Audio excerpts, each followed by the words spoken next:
Here we go. I'm going to share. Here we go. Share this chart that I really like this chart that I created. And it kind of just shows the different emotions. And what I was talking about with these emotions, that you could take any one of these emotions and you can have probably 100 different, or 100, thousands of different definitions for each one of those emotions. And I'll tell you what I don't like about this chart, and what isn't accurate about it is it's too simplistic in some ways of how emotions really work, or how energy works. Because we don't just experience one emotion at a time, really. It's a blending. You know, we don't just have joy. We don't just have love. We don't just have anger. We don't just have guilt. You know, it's you can have a blending of all those things going on at the same time and throughout your day. And so, and every experience can be a blending of emotions. It's kind of like when you're listening to music, if you're at a concert with a band or an orchestra, even if you're listening to a soloist, they rarely just play one note. You know, they're playing a pianist will use all 10 fingers, and you can have 10 notes going on at the same time. And so it's a blending of all of those things going on. and all of those things happening makes it so that when I'm doing energy work on somebody, yes, I can clear something, and most of the time a certain way, but for whatever is off for that, for one of the animals or for a person, it may be, I just need to look at things in a slightly different angle, because it isn't in this nice, neat package of these bars where everything is nice and orderly. And so if I just keep looking at it in the same direction, I can miss something. And so I will get reminded of that with different clients, that I have to kind of look at things in a different way. Another example of I like to go back to music a little bit, because if we're out of sync, you know, if you're listening to an orchestra, sometimes even an untrained ear can tell if somebody hits a wrong note or is out of tune. You can pick that up, right?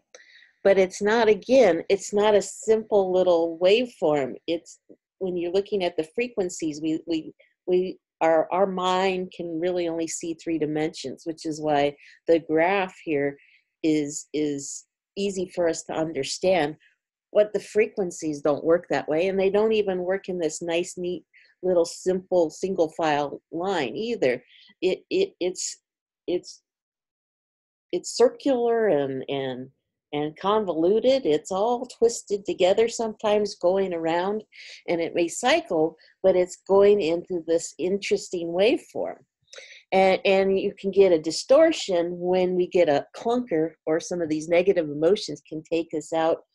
Or even if we're in some of the higher frequency emotions, but we have a blending with a lower frequency emotion, it can get us out of balance and out of sync. And so when I work with somebody, at the end, you'll hear me usually say, I want to retune you or rebalance your energy. And so what I'm trying to do is get you in sync. It's kind of like getting that orchestra all tuned. You know, the head violinist, you tune to the head violinist, or the first chair, the clarinetist usually tunes everybody. And so you're tuned to that one thing. And so I like to tune, when I tune people, I tune to the frequency of love. But again, it's not necessarily just that one note. It'll be in balance to the rest of your body. So it'll have some variations, and there's some definite variations in the frequencies that I can adapt to in helping balance all your energy out. So how do we do that? That's just in your body. But guess what? You're rarely all by yourself. Yeah, and even though I live alone, I have animals here. and they put out energy. And so our energies are constantly going around with each other, and they intermingle. And so I'm sure you come home and maybe your partner or somebody is out of sorts, and that can cause a distortion in the energy field. Or you can go into a meeting, and if it's a contentious meeting, you can feel that energy the second you walk in, right? Or even a party, if you're going into a party and there's just a different energy about it. I personally, when I'm such a strong empath and a highly sensitive person, that when I go into town these days, um, uh, I can pick up the energy of everybody around me. And so it can be very uncomfortable, especially this time of year. You won't see me in a mall most likely until after the holidays, because the energy has shifted. I can go, and I even to go to a grocery store these days, I usually choose the time as best I can of going when there's as few people as possible in the grocery store, because the energy is very different right now. It's a definitely a higher stress energy than just even a week or so ago, 2 weeks ago. As once we get into the holidays, there's just a more frenetic pace to things. More people are getting stressed out over the holidays. Um, it creates a very different energy out there, and I can feel it. And so I don't want to be around that energy. It's a very unsettling at times. I can feel everybody's stress. And so even, but I'll tell you what I do, and this is a little trick that I've come up with, and it does help. Even right now, it does help, although it's not as effective right now, just because the energy, stress energy from everybody else is so much higher right now. But it helps. And what I do is I kind of picture this love or above frequency, and I send it out in front of me, because we're like mini radars. We can send out frequencies, and we also, it bounces off and then when we receive it. So we're picking up everybody's energy, and they're picking up mine. And so if I tune myself really, really high up into this higher frequency, which feels good and it's a nice energy, and I just picture it going way out in front of me, miles ahead of me, minutes ahead of me. And so that when I get there, what it does is, a lot of times people that are at the lower frequencies, at the guilt and the grief or the anger stage, when they're in this stressed out mode, they're in that lower frequency. It's such a big mismatch between the love or the joy energy frequencies, that they go, ew, I don't want to be around that. And they get out of there. They go away, because it's uncomfortable. They're unconscious of it. So they hurry up and get out of there. And so when I get there, then the people that are more open and in a happier state and more in that higher frequency range already, or maybe they're not quite there, but that feels better, so they tune themselves up to the higher frequency, they hang out because, that feels good. And so when I arrive, I'm around more positive people. People are opening the door, they're smiling, they're wishing you well, happy holiday. It's just a very nicer state to be in. And so I can do my shopping, my grocery shopping, my banking, my errands, whatever I'm doing, and have a more positive experience and not get drained and feel that frenetic stuff that's going on. So it's a fun thing you can try. And you'll notice, though, practice it. Holidays, again, are a little harder, but you just keep practicing it, because it'll change errands for you dramatically. And you'll have a whole lot more positive experiences when you go do them. And just notice that people are more friendly and more talkative, and, hold the door open for you, do nice, good deeds, and you wind up doing it too. And you just have this much more positive interaction for doing simple things, your mundane chores and errands. But for somebody who used to go and make myself as invisible as possible, it was a lot more energy. It took a lot more energy to suck my energy in and try and be invisible. so that I didn't absorb everybody else's stuff. Then if I pump out this higher frequency, and then I can enjoy the interaction with others, because I actually do like people. It's just I don't like to be around people that are um, negative, crabby. So who likes to be around that? So so that's a fun technique. I encourage you to try that. And so even when we're in a stressed state, if I'm under a lot of stress, which, had a hiccup as we started here, I want to take a deep breath, think love and above, and retune myself to that higher frequency. I may say a few gratitudes, and I'm very grateful that you guys bared with me. My goodness, and hung it out with me, and were patient. And boy, you guys are awesome for that. The gratitude emotion is kicking in. I can picture another gratitude. I've got some sweet dogs, and Tesla hasn't gone into my laundry basket and come marching around with my dirty underwear like she sometimes does. So I'm grateful for that. And my 2 other dogs that are outside, they're being quiet. So I'm very grateful for them for that. So just thinking gratitudes, I'm pouring those positive chemicals into my body instead of the anxiety and frustration that I had with my system that wasn't working in first. Taking those deep breaths, I'm pouring those good chemicals in. As I'm doing that, I'm more ready now. I'm more grounded. I felt a huge shift. It takes about 90 seconds to 2 minutes for the positive chemicals of the gratitudes to course through your body, and you can feel an actual shift, and the anxiety and the other stuff gets turned down so it doesn't play a role. Then once you're in that calmer state, in that more peaceful state, and I will also think peace and calm in my mind, by doing that, taking a few deep breaths, I can tune back into my intuition.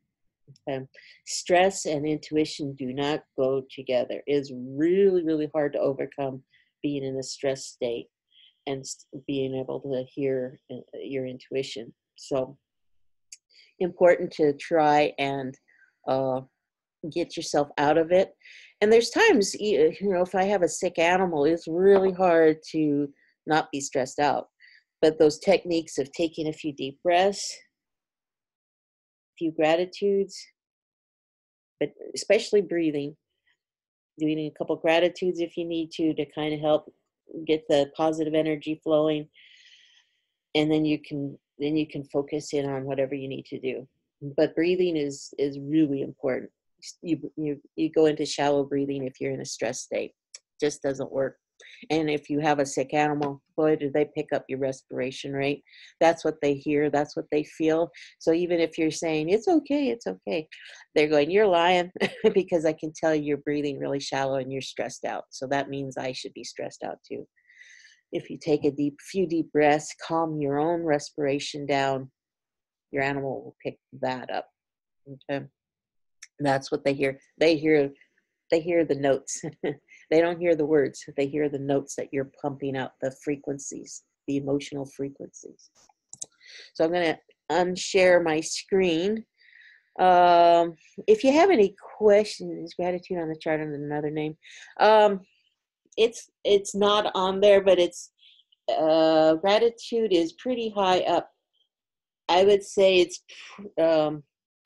it's probably between joy and peace is where I pick it up. But again, some of these emotions can cross over because it's a blending. So if you're in a low frequency state, it'll pull you down.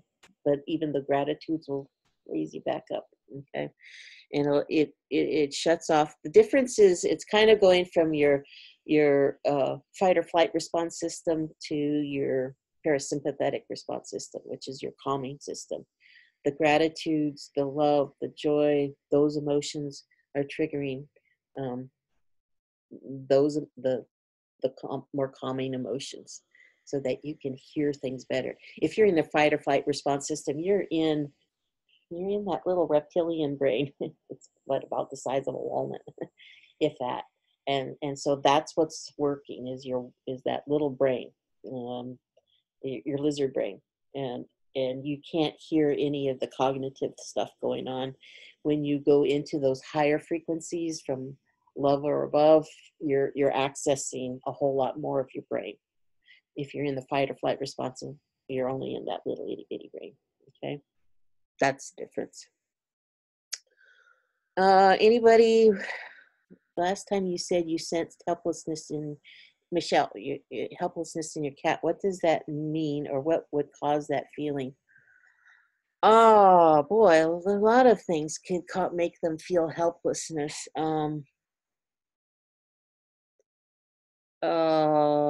would be an example of feeling helplessness? Well, if they're not, and I don't quite remember all the details, to be honest with you, but if for some, helplessness can be uh, if they're having a physical issue that's out of their control, you can feel helpless about it.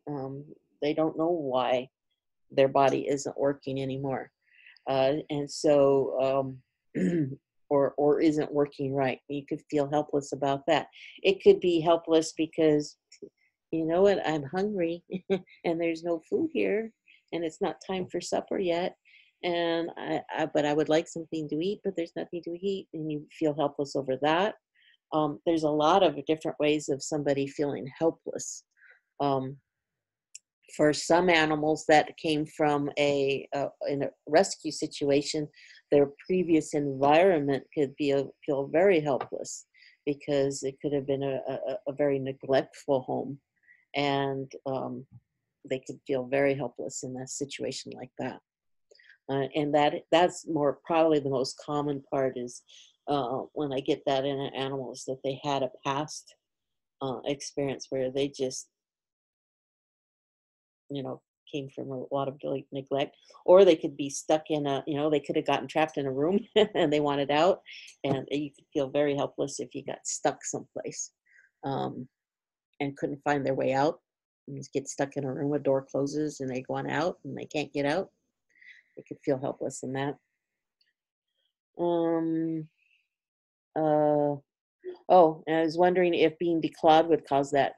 That could definitely make that. If you're defensiveless, you would feel very helpless if you were in a situation where you want to defend yourself, and that's one of their ways of defending themselves. They can't necessarily climb and get up trees or whatever. Yeah, that definitely would make them feel helpless. Anybody else? You can raise your hand for those that are on now. Oh, let's see, somebody has their hand. Sam, I don't think you have. I'll try. I don't think you have a voice. Do you have voice, Sam? Hi, Sam. Did you get a microphone, Sam?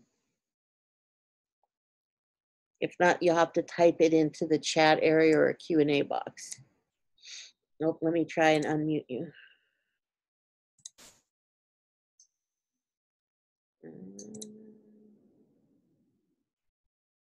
Hello? Or you might be muted on your end, or you don't have a microphone. So anybody else? Let's see. If you'd like a demo for yourself or your animals, please raise your hand. I'd be happy to do that for you. Or if you have any other questions. Any other questions that you're curious of on how energy works? Anything. This is like a bonus for anything that you might want to know about. Oh, thanks for the, I think Mercury's in retrograde. Yeah, that could do it. I also have new help. So I gotta do a little more oversight until we're in sync with each other. Let's see. Sue, you sent me a picture. Let me see if I can turn you on. Let's see, where are you? Hi, Sue, are you there?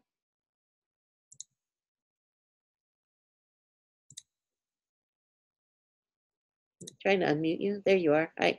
Sue, are you there? I am. Can you hear me? I can. Fantastic. It is Mercury's retrograde. Listen, I do have a question. My dog Harley, who is probably about 11 years old, he's a rescue, but he's been with us for about 8 of those years. High pitch noise. Obviously, a smoke detector went off yesterday. It just needed a new battery. He goes to a highly manic state, and it can take him almost a half a day to calm down. Wondering if you have any insight on that. Clearly on the low end of the emotion scale, but I would love to be able to calm him down quicker. Okay, I can give you a couple nice little techniques. Well, I'll tell you what tools I have when I have my golden retriever freaks out at storms. And so she just quakes in her boots. And it used to take her almost that long to come out of it. And now it's really, it's pretty fast because of the different tools that I keep on hand.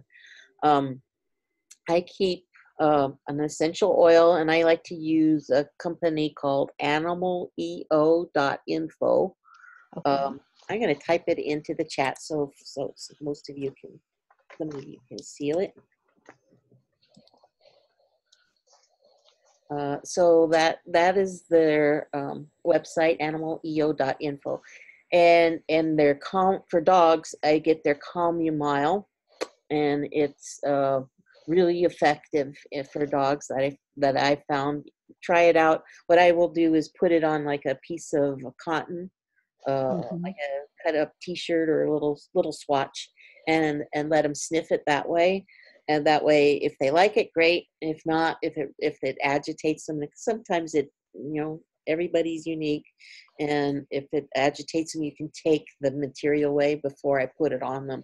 If they are receptive to it, then I'll drizzle some down, drop a couple of drops down their spine. And I might even put a little on my hands and wipe their face with it. And that is very effective in calming them down and getting them back in their body. So that's one tool that I have. Great.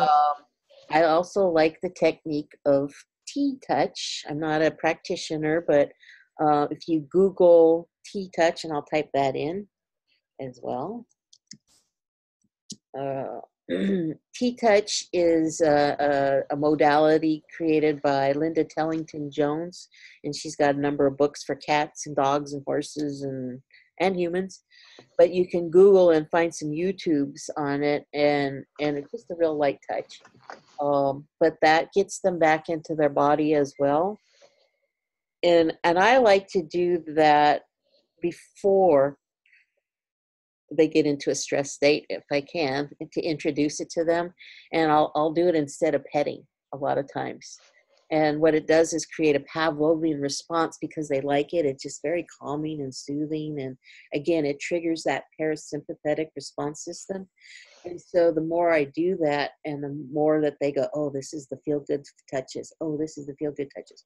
So when they get triggered and they're scared, you can do the touches on them, and without their thinking, their body goes, oh, that's feel-good stuff. And it's pouring those calming chemicals into their body to counter their triggered one. And between the essential oil and the T-Touches and me breathing, making sure I do my good breaths, it pulls the animal out much faster. And it can take minutes instead of half the day. Thank you so much. So try that. And in the meantime, what I can do, because that probably created trapped emotions when it was that strong, let me release something on Harley. And you sent me the picture, so let me share that, because it's always more fun to see it, if that's all right. Sure. So everybody can see your cute. Harley's the one on the right. Okay. I love that picture. Okay, so let me take me a second. I'm going to tap into Harley. And I've tapped into him. He said hi. So let's get rid of some of the emotion related to that loud, yucky noise. The anxiety, which is not that's pretty obvious. We would get that. When I felt, even in that one emotion, I felt a huge shift. But I think there's second one,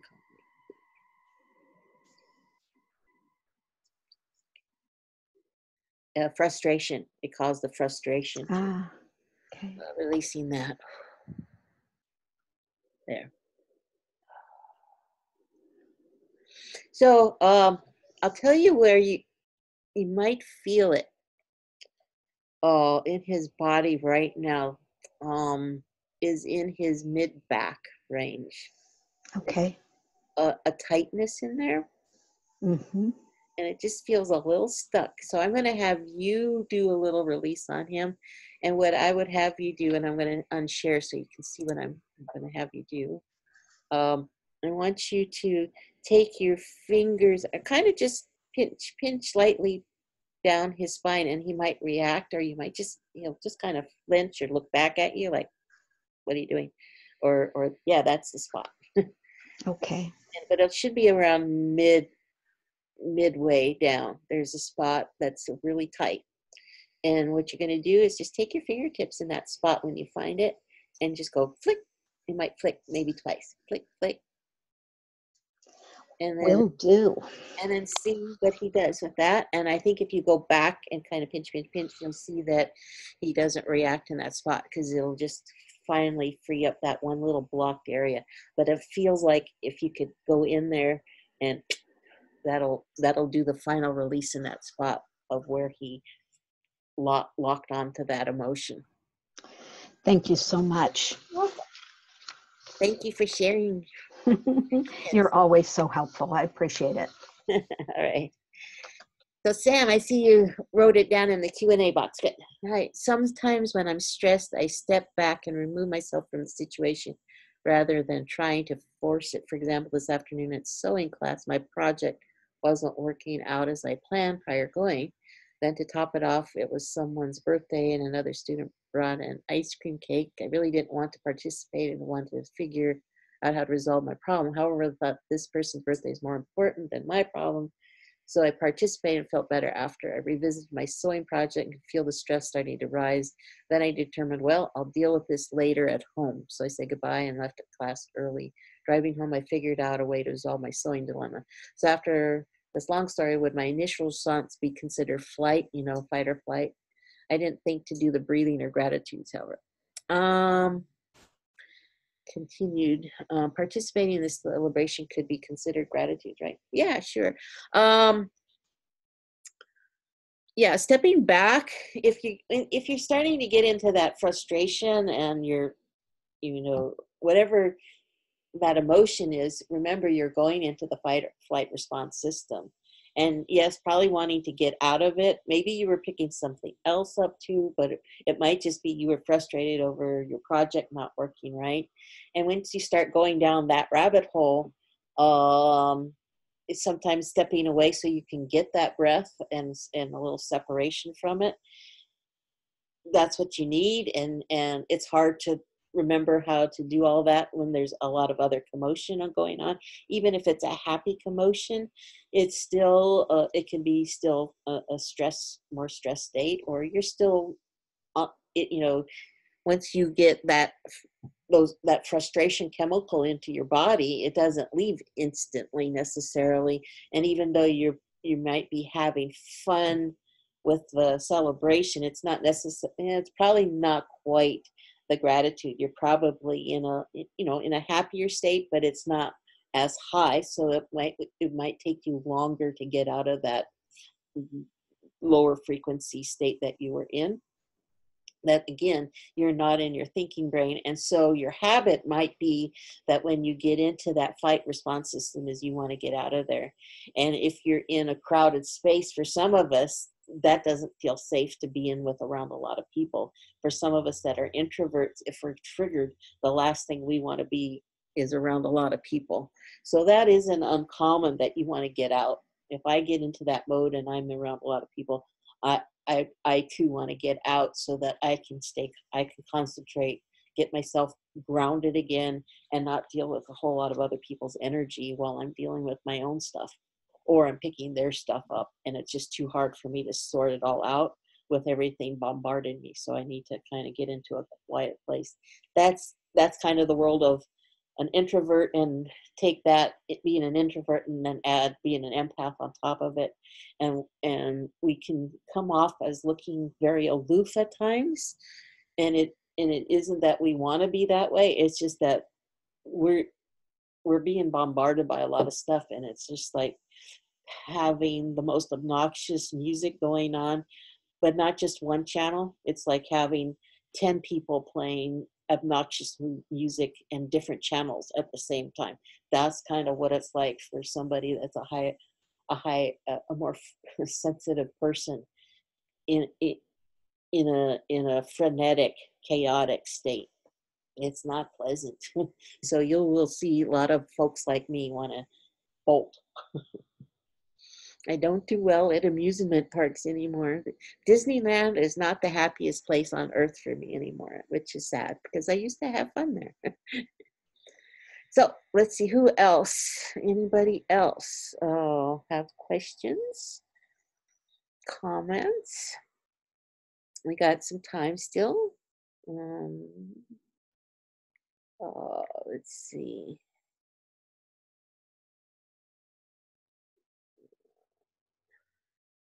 Somebody, oh, thank you. You're welcome, Sam. If you have any follow-on questions, let's see. Gail, you always have good comments. Oh, somebody has a new message here. Let's see, we got a question here. Do animals get sad? You bet they do. You bet they do. Um, Last week I had to say goodbye to my eldest dog, and it was a sad. It was a very sad few days here on the farm, and the first couple days, the ones that took it the hardest were my two elder dogs, the two eldest ones that had been with him the longest, and I have a puppy who wasn't quite as aware. He's a little kid, so. But the two older ones, they were incredibly sad. The Moose, my livestock guardian, he takes it personally when someone in his herd uh, gets sick and dies. And he took it really hard. He was not himself for for days. And Tesla, my golden, was very clingy and very sad. She didn't want to. She played her bouncy ball game with me, but she didn't want to play any of the other games. She played with the puppy a little bit, but she was definitely not herself, and she's still more clingy than she used to be before. So she's still dealing with that. Yeah, so animals definitely get sad. They have um, the emotional vocabulary of a toddler, I would say, about the equivalent. And so a toddler gets sad, toddler can have a temper tantrum, right? They can have really strong emotions. They just don't have as big a vocabulary as most adult humans. Um, so but they definitely have emotions. And what was it? I read briefly. Was it in the UK? They just passed some stupid law that said animals don't have emotions. I went, oh, baloney! On what planet are you folks on that they made a law about that? Good grief! So I highly disagree with that. That is not a true thing. They are very, very wrong about that. Denise wrote a question here. Do our pets pick up on our dreams? Good question. I don't know. I would imagine, because in our dreams we're having emotions throughout the night, or during the dreams, we certainly have a lot of emotions going on. We're pretty much having emotions 24/7. And like anything, it's transmitting out of us just like it would, whether we're awake or asleep. A radar is going nonstop. So unless you're not transmitting out that emotion, which I don't think that's possible, if we're having it, we're pumping it out to some degree. It may not be as high volume as if we're awake and more conscious of stuff. I think a lot of it is about our consciousness.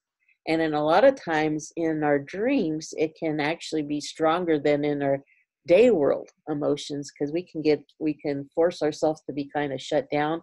And then when we're dreaming and we can't control it as much, it can spew out. And so that our subconscious is constantly trying to work through whatever issues we're dealing with, and it uses dreams to help guide us and work out those issues.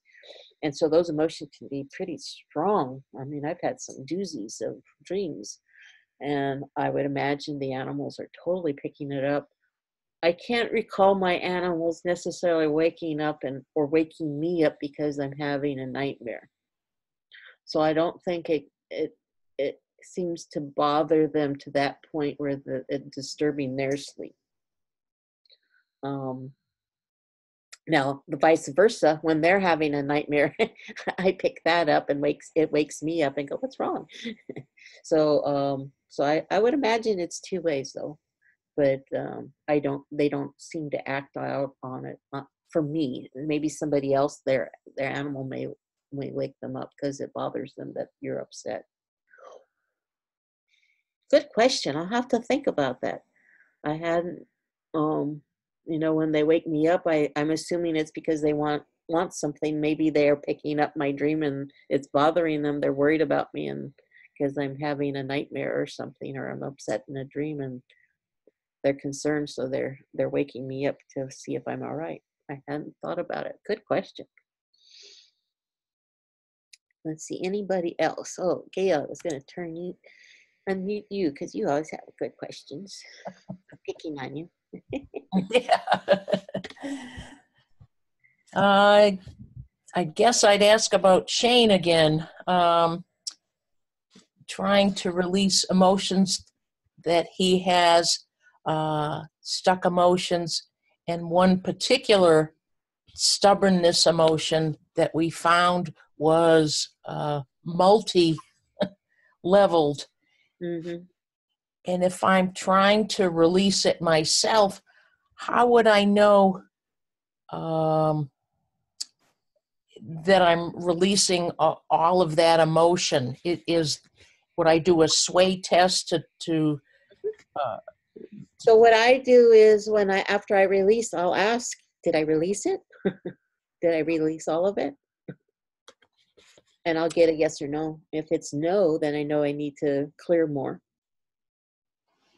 Okay. Now, if I'm trying to clear 10 stubbornnesses, one single, they're 10, even though they have the same name, they're separate emotions. And so if I'm trying to batch them, which I'm trying to do now, that's more advanced. So I would encourage you not to try and batch and do a whole lot of stubbornnesses in one clearing. You'll need to clear each one individually. Would the multiple stubbornnesses, would they be occurring at different times during his life? Yes. Now, it could be some the same day. It could be, seconds apart from each other. But it's a slightly different experience. And so it will be pumping out that chemical and getting restuck and restuck and restuck. But a lot of times, an experience doesn't necessarily just end in one moment. And when one of the things that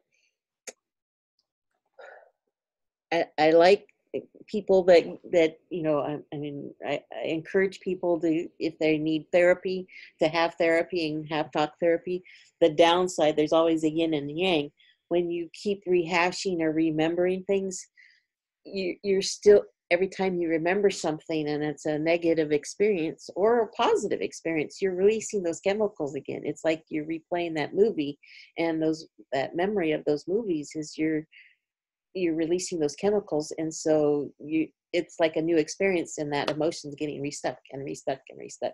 So when I coach people, when I'm working with somebody and we're changing a behavior, a habit, I will stop you. You can tell me the story once, but then I'm going to stop you.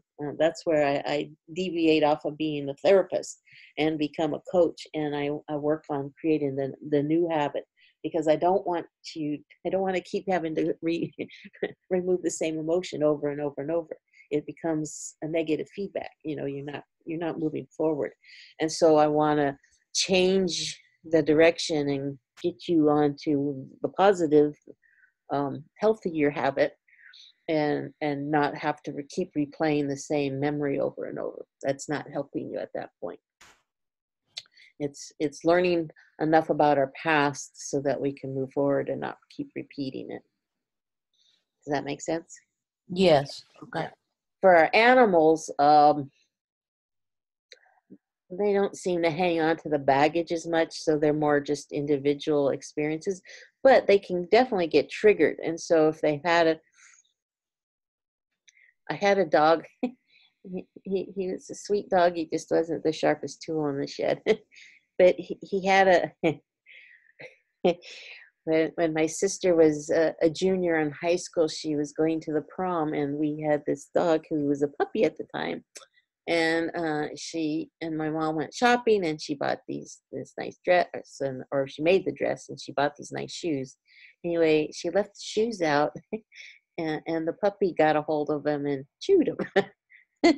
Anyway, so she woke up and saw that he had destroyed her shoes, and she was so mad at him, and she flung the shoe at him, scared the crap out of him. And he came running down the back hall where our water heater was, which had just kicked on. So it made this funny, loud noise that it kind of made a lot of noise when it turned on. So it kicked on, scared, that added to his fear, and he ran into my bedroom.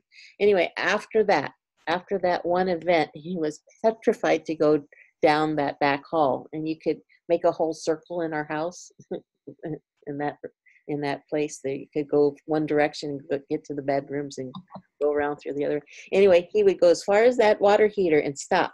And if he wanted to get into the bedroom because one of us had walked through that back hall past the water heater, he would stop and go all the way around. And if we walked this way, he'd go all the way around this way. He would not go past that water heater after that moment. So that was such a strong fear. And anytime we tried, I tried to coax him and get him to feel safe about walking through there. And that would scare, anytime that water heater kicked off, he was like, oh my God, no, you're lying. There's a scary monster in there. And so he had a lot of trapped emotions about that. But I had no idea how to do that back then, helping clear that stuff. But so he would get re-triggered, that memory, but from that single event would just get revalidated every time he went back there. He goes, no, that is scary, because it would kick on, and he goes, no, it's going to get me. That shoe's going to get flung at me again. So I'm going to die. And he had good reason to feel like he was going to get killed that day. Anyway, so that's kind of how it works with animals, is that if they get into a fear state in that, it's such a scary thing. I have somebody that their dog used to love car rides, and something scary happened during a car ride, and now it's really scared. And we've been working to get her unafraid of being in the car. And it's tough, because every time she goes into the car, that fear it's like another experience. It's not like it was a past experience, it's current experience every time. So it's a mountain of trapped emotions that we're having to overcome, because every time it goes in the car now, it's like this massive fear. And so some animals, it's like that, but it's for them, it's not a memory. This is happening in the moment again. It's another, see, I'm going to die in this moment. So if it is an emotion that's repetitive in whether it's stubbornness or even fear for some animals, and if they're in the moment, how do we as owners help retrain that, to get them out of that stubbornness or fear aspect? You can release it for us in the moment, but how can we going forward change the habit? So we, with this dog in particular, we're experimenting a lot of different ways. The owner realized that if she looks out the window, she feels safer and she seems to enjoy it. If she lays down, that's when she gets more afraid. So probably whatever happened initially happened when she was laying down. So that triggers that. So when I'm communicating with her, when I release stuff, I try and remind her to stay sitting up and looking out the window until we get enough positive experiences that she feels confident and starts enjoying the car rides again. Because when she ever gets to wherever she goes, she's having some ball. It's just now the event. And I've been trying to get her to try a different car, borrow a friend's car. Is it just her car? Or is there a different, can she go into a different car? Because with animals, they don't generalize as much. Some animals don't generalize. A lot of them are take everything very literally.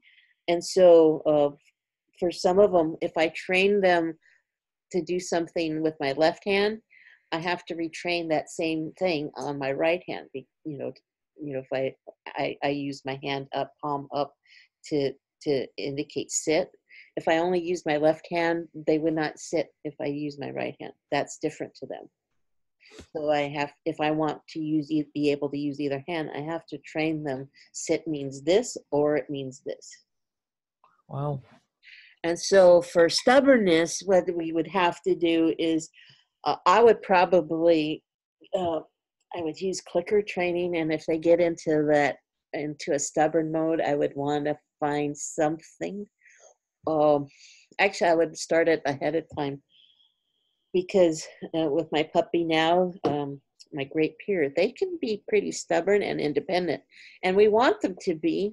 It's a balancing act because of their role of being livestock guardians. They have to think for themselves and make decisions. So they have to have a good ability to think for themselves. But at the same time, if I say I want them to do something, I really would like them to do it. And my moose, if he doesn't want to do something, forget it. I'm not going to be able to make him pretty much do anything. He's 130 pounds. It's hard for me to make him do something. But I didn't train him the same way. With Yogi, I'm really working with him right now as a young puppy, to have a good recall. That he's learning. Yes, I'm letting him go patrol, but I'm also encouraging him to listen. Because I'm the leader, I'm the boss of the farm. And when I ask them to do something, I really want them to do it. I want to overrun, that I want them to listen to my directions and not them just making up, going, well, I think it should be this way. And no, I want to be doing it this way. I know what I'm doing, and you need to listen to me and my directions right now. And so I'm introducing that because they do have a stubborn streak in them innately. And I think with terriers, they definitely have a strong stubborn streak. That can be quite part of the breed, right? Mm-hmm. And it's a scale, of course, and Shane's on the far end of it probably. And so with training, it's just getting them to be more mindful of me. I encourage that, and it's not a negative thing. I don't yell at him just because I want his attention. Right now, we're making it a game. It's a lot of fun. I'm setting him up. So when I'm out doing chores, which is when he would be more independent, he is very independent. So when he's out patrolling and I see that he's naturally starting to come back to me and he's kind of looking for me, I call him then. And I'm setting him up to succeed. And so he's getting used to coming to me when I call him. And it's fun and a positive thing. And I'll occasionally wait and see when he's a little distracted and call him and see if he'll hear me. I don't push it yet, but I'm noticing by doing this fun game, he's listening for my voice more often. And he comes running more often, even if he's busy doing something that he likes doing. And so that's helping to break up that stubbornness, independent mind a little bit. It's a balancing act, and we want to encourage their innate part of their breed, which is why we love this breed. You love the terriers and I love the Great Pyrenees, and they have a certain role. So we want to keep that wonderful energy that they have, but at the same time, we want to let them know that I want them to do something. And I wish they would listen more carefully when I ask them to do something. And at the same time, I want to be able to listen to them. So so part of it too is then starting to read his body, because he's probably giving you clues before he's frustrated. And it's as we learn to listen to them more, you can probably hear him before he gets frustrated. And is there something that gets him to that point of frustration? What are the instances that get him into that mode? Because there's probably a few things. It's probably not everything that's happening in the house, right? It's kind of identifying what are the things that upsets him the most, and then looking for ways of countering those specific things and reframing those and turning those into a positive.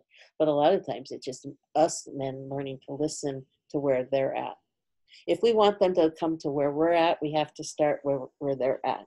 And understanding from their, kind of looking through their eyes and through their experience. Why are they frustrated?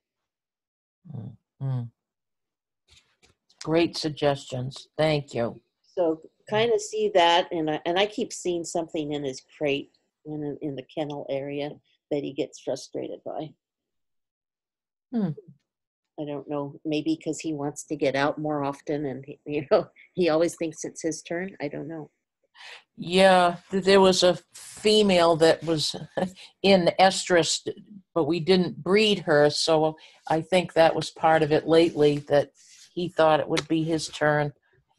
Right, and there's that frustration when you're in a breeding situation that moms are frustrated a lot because they don't get to Right.